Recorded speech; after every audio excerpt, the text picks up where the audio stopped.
Hi, I'm Jeannie Halsey, and this is my tribute to my Uncle Dan Shackelford.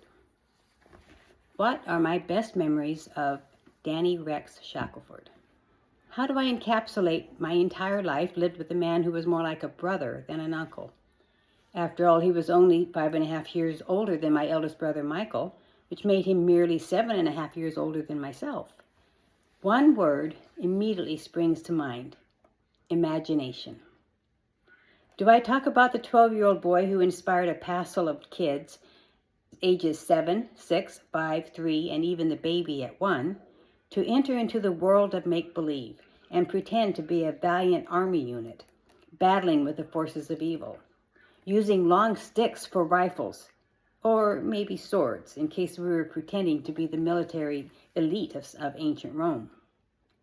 We set the forested areas around our house on 133rd Street in Surrey ablaze with the sights and sounds of imagined warfare, creating forts out of fallen trees and using any kind of objects as our weapons, and possibly surreptitiously targeting our neighbors as a hostile enemy. We may not have had actual toy guns or authentic uniforms, but Dan taught us to use our imaginations to fill in the gaps. Perhaps I could focus on his true genius when he taught us the very important lesson of how to appreciate all the instruments in a classical symphony orchestra. That's not something that's taught anywhere today, to my knowledge. He made us really listen to the soundtracks of various movies on long play vinyl albums, and then airplay the classical music, such as the soundtrack of the 1959 movie Ben-Hur, pretending to be those orchestral sections, being the brass, playing trumpets and French horns and trombones, or being the strings, playing cellos and violins and basses, or being the percussion, playing snare drums and timpanis and cymbals. In our heads, we nearly believed that we were reading the music chords.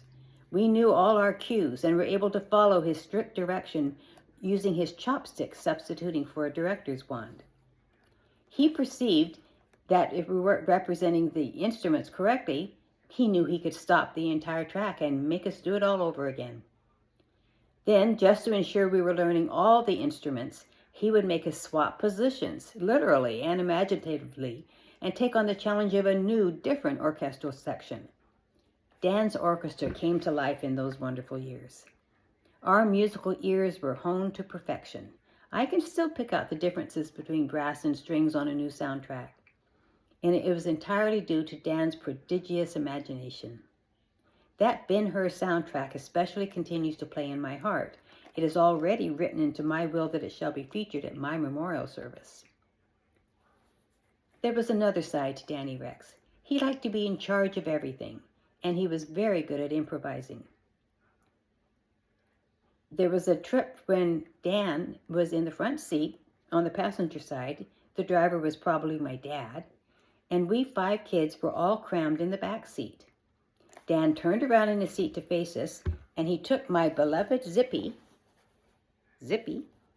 a very flexible stuffed toy monkey, and using the back stage as his seat, using the back seat as the stage, he put on a completely comedy show with Zippy as the main character, and Dan providing all the voices for all the other characters, all imaginary.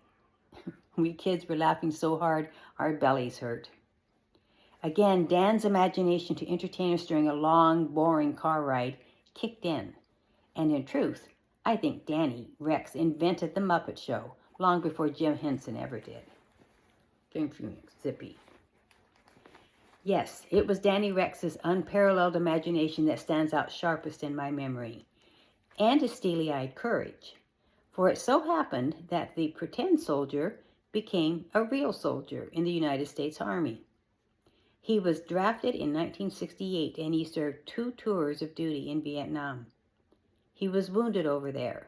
He lost many fellow soldiers, and he endured hardships of fighting a horrendous war in an unforgiving land.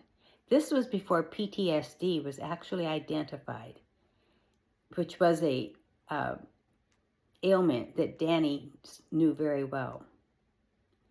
When Danny was brought home on furlough because his father had suffered a heart attack, he was tasked with picking up the 5 Gossett kids after school. He walked proudly through the halls of Princess Margaret High School in Surrey, BC, Canada, a very hostile political climate. And he picked up Michael and Judy and me, and later Donnie and Marisa.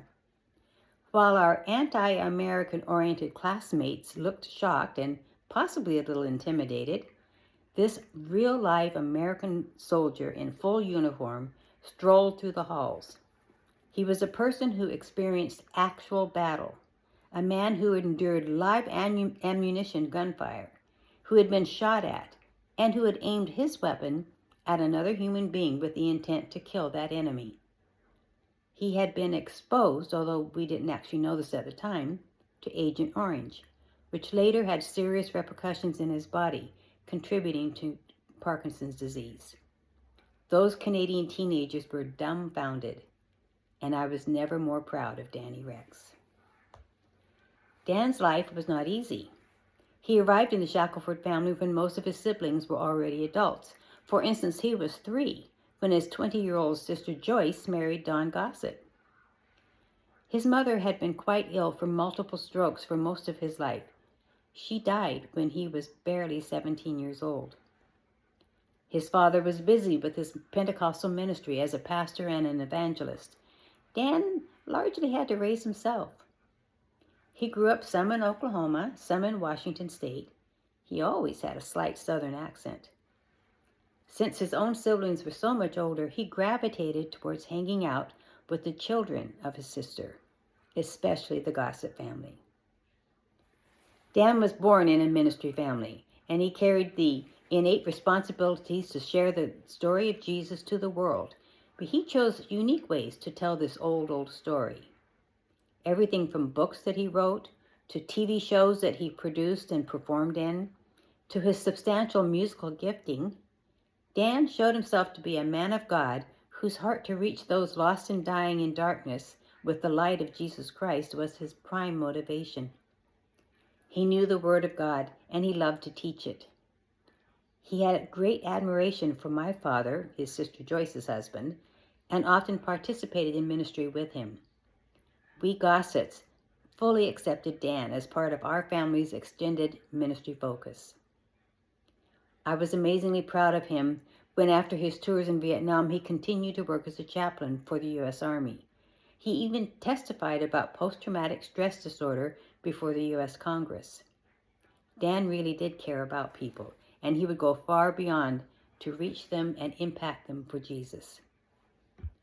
When Dan married Helen Griffiths, he brought into our family this beautiful woman with a delightful Arkansas accent. We loved Aunt Helen immediately. When they eventually left the Pacific Northwest and returned to the blended southern states of Oklahoma, Kansas, Missouri, and Arkansas, we saw Dan and Helen less often.